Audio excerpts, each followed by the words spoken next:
श्रीमान गार्ड आपका निरीक्षण के लिए हाजिर है। చనిపోయినరు మిగతా హాస్పిటల్లో ఉన్నారు.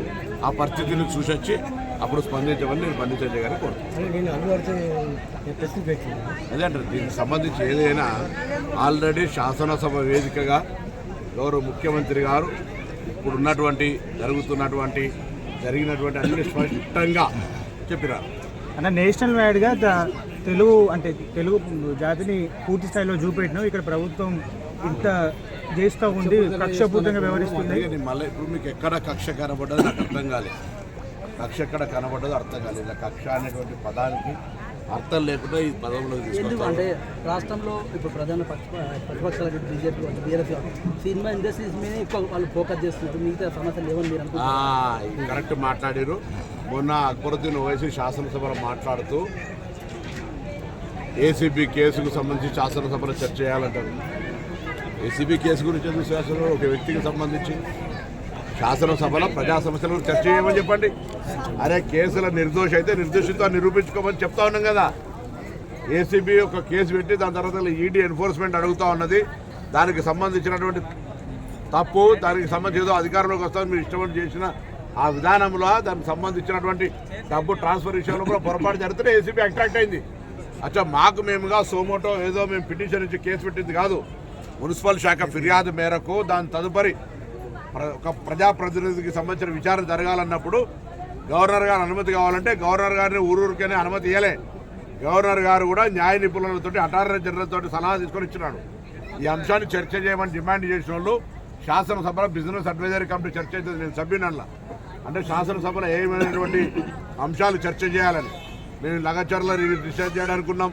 రైతు రుణమా రైతుకు సంబంధించిన అంశం చేసినాం, భూభారత చేసినాం, అన్ని రకాల మున్సిపాలిటీ యాక్ట్, గ్రామ పంచాయతీ ప్రతిదీ ఏమేమి అడుగుతారు అన్ని చేసినాం. ఈ మాట అడగలే వీళ్ళు. అప్పటికే ఏసీబీ కేసుకు సంబంధించినటువంటి కార్ రేస్ విషయంలో చర్చకు అడగలే. అడిగితే మాకేం నిన్న రోజులు అసెంబ్లీ రాత్రి ఒక్కోటి దాకా అసెంబ్లీ నడుస్తుంటే మాకేం చర్చ చేయడానికి ప్రజా సమస్యల మీద ఒక కుటుంబానికి సంబంధించిన అంశం మీద శాసనసభ చర్చా వేదిక కావద్దని చేయలేదు. ఇంకోటి AP TDP chief Palla Srinivas కూడా ఇంటెలిజెన్స్ వైఫల్యం జరిగిందని చెప్పి అంటున్నారు. పురంధరేశ్వరి కూడా ఆమె ఒక పరోక్షంగా ఇది తప్పేమీ లేదన్నట్టు మాట్లాడుతున్నారు. సరే, వాళ్ళు వాళ్ళ రాష్ట్రాల్లో జరుగుతున్నటువంటిగా పవన్ కళ్యాణ్ మాట్లాడుతుందో లేకపోతే సోషల్ మీడియాలో ఇంటర్నల్ వాళ్ళ క్లాషెస్ చూసుకొని ముందు మీ రాష్ట్రానికి పరిమితమై సేవల గురించి ఆలోచన చేయండి. దేశంలో అనేకమైనటువంటి ఉదాహరణకు ఈ పురంధేశ్వరి గారు ఒకవేళంతా హ్యూమన్ టచ్ ఉంటే పార్లమెంటు ప్రజాస్వామ్యంలో అత్యంత ప్రధానమైనటువంటి ఎత్తు ఎవరెస్ట్. అది ఆ పార్లమెంటు లోపలికి అడుగుపెట్టడానికి అవకాశాలు లేకుండా అడ్డుపడి పక్కకు జరుపుకుంటూ పోతే కింద పడి హత్యాయత్నం కేసు రాహుల్ గాంధీ పెట్టినంటే ఆ ప్రజాస్వామ్యానికి విలువ ఏందో పురంధేశ్వరి గారు చెప్పాలి.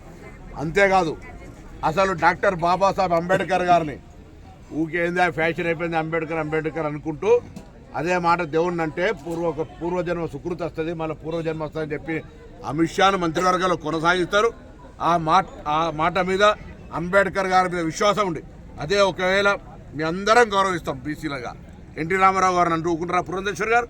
అదే రాజ్యాంగానికి పితామహ రాజ్యాంగ నిర్మాణం చేసినటువంటి అంబేద్కర్ గారు జరుపుతుంటే ఎందుకు మాట్లాడతలేరు వీళ్ళంతా సోకాల్డ్ పొలిటీషియన్ బండి సంజయ్ గారు ఎందుకు మాట్లాడతలేరు?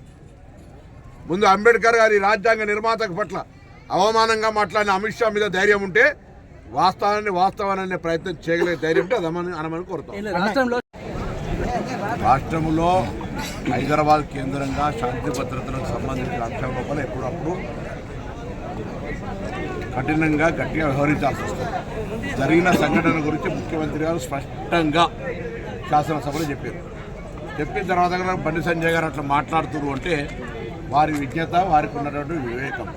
నేను ఈ అంశం మీద ఎక్కువ ఎవరి అభిప్రాయాన్ని వాళ్ళు చెప్పుకునేటువంటి పరిస్థితి ఉంది కాబట్టి గవర్నమెంటు, ప్రజలు, ప్రజానీకం ఏమనుకుంటారు అనేటువంటి మాటని స్పష్టంగా చెప్పారు. వారిని నేను ఇంతకుముందు అన్నాడు కేంద్ర మంత్రిగా ఉన్నారు ఇప్పుడు వారు గౌరవనీయులు. వారు మరొక్కసారి నేను విజ్ఞప్తి చేస్తా ఉన్నా ఆ కుటుంబాన్ని కూడా పరామర్శ చేసి రమ్మని కోరుతాను. సిటీలను పెట్టుకుంటే అయిపోతుందని అన్నాడు. దానికి సంబంధించిన ఎజెండానే వాళ్ళు చేసుకున్నారు. ప్రజలను కొద్ది రోజులు నమ్మేయగలుగుతారు, ప్రజలు వాస్తవాలు తెలుసుకుంటారు. కాంగ్రెస్ పార్టీ ఇచ్చిన మాట ప్రకారం అన్ని రకాల కార్యక్రమాలు చేస్తుంది. మిగతా కార్యక్రమాలను చేస్తాం. విశ్వాసంగా కాంగ్రెస్ పరిపాలనకు సంబంధించినటువంటి ప్రతి మాట ప్రజా సంక్షేమము, ప్రజల ఆలోచనకరంగా ముందుకు పోతాం.